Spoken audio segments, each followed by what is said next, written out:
د الله رسول فرمایي په هفته کې تر ټولو بهترین ورځ چې ده هغه د جمعې ورځ ده. نو ولې هغه د الله رسول فرمایي آدم علیه السلام الله رب العزت د جمعې په ورځ پیدا کړی دی. پیغمبر علیه السلام فرمایي الله رب العزت آدم علیه السلام ته جنت د جمعې په ورځ ورکړی دی چې جنت ته ولاړی. بیا پیغمبر علیه السلام فرمایي وفيه اخرج منها آدم علیه السلام د جمعې په ورځ له جنت راوتلی دی. ولا تقوم الساعة الا في يوم الجمعة رواه مسلم. او د قیامت ورځ چې ده هغه به هم د جمعې ورځ د قیامت ورځ چې ده هغه به د جمعې ورځ. خو خبره داسې ده چې دغه جمعه الله رب العزت و ما تا ته راکړې ده. په دې جمعه کې الله رب العزت زما او ستا دپاره ډېر لوی د مغفرت خبرې چې دي هغه ایښې دي. اوس پیغمبر علیه السلام مبارک فرمایي چې کله یو سړی د جمعې لمونځ وکړي بیا اوه ورځې دا یوه هفته چې کومه ده چې دا تېره سوې ده دا ګناوي الله ورمعاف کړي. 3 ورځې لا نور ورباندې زیاتې کړه د 10 ورځو ګناه الله رب العزت د جمعې په لمانځه و ما تا ته رامعافوي. نو لهذا دا دومره لویه ورځ ده چې آدم علیه السلام په دغه ورځ پیدا سوی. آدم علیه السلام په دغه ورځ جنت لره تللی. آدم علیه السلام په دغه ورځ د جنت راوتلی. ولا تقوم الساعة الا في يوم الجمعة. او ستی د قیامت ورځ چې کومه ده هغه به هم د جمعې ورځ هغه به هم د جمعې مطلب شپه چې کومه ده هغه په دې کې به زما او ستا هغه لویه عظیمه ورځ چې د هغه راځي په دې کې به ما او تا د الله و دربار ته پیښیږو. هغه لویه ورځ چې زما او ستا په دربار کې زما او ستا په فکر کې هیڅ حیثیت نه لري نعوذ بالله. هغه ورځ به زما او ستا پر سر خامخا راځي. که دا جمعه نه وي بله به یې که بله نه وي بله به یې. څه علامات پیغمبر علیه السلام ښوولي دي خو خاص جمعه یې نه ده ښوولې چې پلانی کال پلانی میاشته پلانی وخت مطلب جمعه چې ده هغه به یې.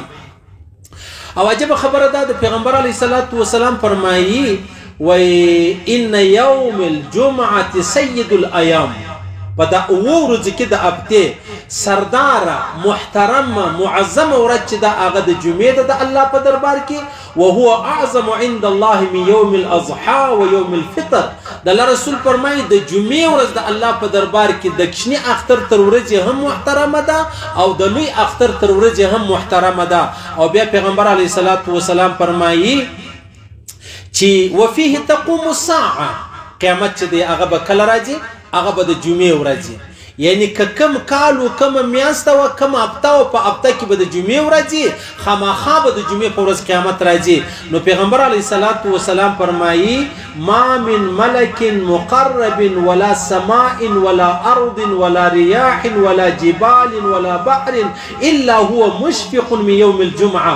پیغمبر علیه السلام فرمایي د جمعې په ورځ دا مقربی فرشتې نه دي جبرائیل و میکائیل و اسرافیل را واخله اسرائیل را واخله هغه حاملین عرش را واخله چې چا عرش نیولی دي دا ملائکې. او پیغمبر علیه السلام فرمایي ولا سماء اسمان را واخله ولا ارض ذکر را واخله ولا رياح بادون را واخله هواوی را واخله ولا جبال غرون را واخله ولا بحر سمندرون را واخله الا هو مشفق من يوم الجمعه. هغه د جمعې په ورځ ډېر بیریږي. ولې بیریږي؟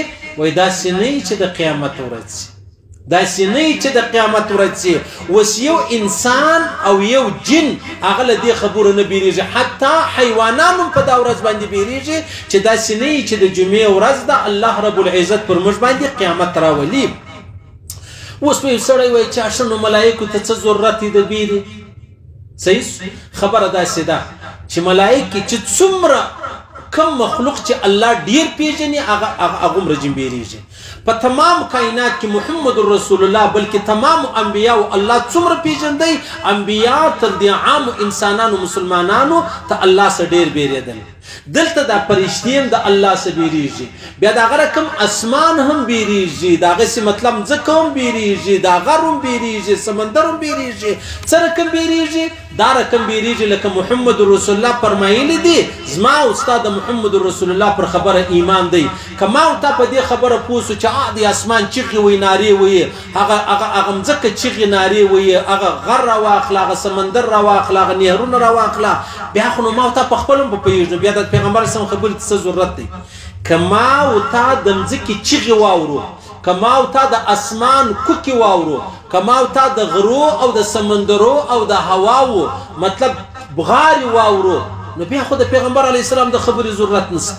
نو د پیغمبر علیه السلام خبره به زما او ستا ایمان بالغیب چې پیغمبر علیه السلام وفرمیل اسمان د جمعې په ورځ بیریږي، آمنا وسلمنا، مځکه د جمعې په ورځ بیریږي، غرونه د جمعې په ورځ بیریږي، سمندر د جمعې په ورځ بیریږي، حتی دا نهرونه راواخله هغه د جمعې په ورځ بیریږي، هواوې چې دي هغه بیریږي. ولې بیریږي؟ الا هو مشفق من یوم الجمعه، رواه ابن ماجه، د ابن ماجه حدیث دی چې داسې نه یې قیامت الله را باندې راولي، داسې نه یې چې الله رب العزت پر موږ باندې قیامت راولي. ګوره هر څوک یعنی دا هره ډبره راواخله، ډبره نه ده، دا د الله څخه بیریږي، یعنی دا په دې بیریږي. هغه یو روایت کې راځي یو نبي تېرېدی، یوه ډبره وه د هغې څه چینه راوتله، چې راوتله نو بیا دی ورسره ګویا سو معجزه وه.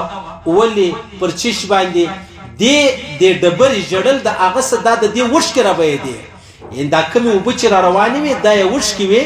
نو دې ډبرې و دې نبي ته پر یاد وکړه چې ته د الله په دربار کې خواست وکړه چې الله ما د جهنم وساتي. ولې؟ هغه الله رب العزت فرمایي چې د جهنم اور به په ډبرو باندې بلیږي. نو دې ډبرې ویل داسې نه چې زه هم جهنم ته ولاړ سم. خیر هغه نبي بیا دعا ورته وکړه، بیا الله رب العزت وعده ورسره وکړه، دا نبي ولاړی. بیا کال دوه بعد بیا را تېرېدی، بیا هغه ډبره ده، بیا هغه اوبه دي، بیا هغه چینه ده، بیا هغه ژړا ده، بیا هغه وښکې دي. پوښتنه یې وکړه چې اوس پخوا خو تا ول داسې مسله ده، نن خو دا مسله ده. ولې؟ ورته ویلې مخکې مې د الله د خوفه ژړل، نن الحمدلله د شکر ژاړم چې الله رب العزت د جهنم څخه وساتله. تاسو اندازه ولګوئ. پیغمبر علیه الصلاة والسلام فرمایي که حیوانان د مرګ په حال خبر سو، دا حیوانان د مرګ په حال داسې خبر سو لکه انسان او پیری چې په خبر دی. د الله رسول فرمایي نه به غویی، نه به وش، نه به پسه، نه به بل یو شی به نه وي چاق سوی، تیار سوی. دا ولې؟ د مرګه به بیرېدلی. یو انسان دی چې در پرون ډېر خوشحاله دی، یو انسان دی چې در پرون دی ډېر طبیعت برابر دی، یو انسان دی چې تر پرون دی مطلب ډېر کارونه چې دی هغه زیات سوي دی او حال دا دی چې دی مرګ ته ورسېدی.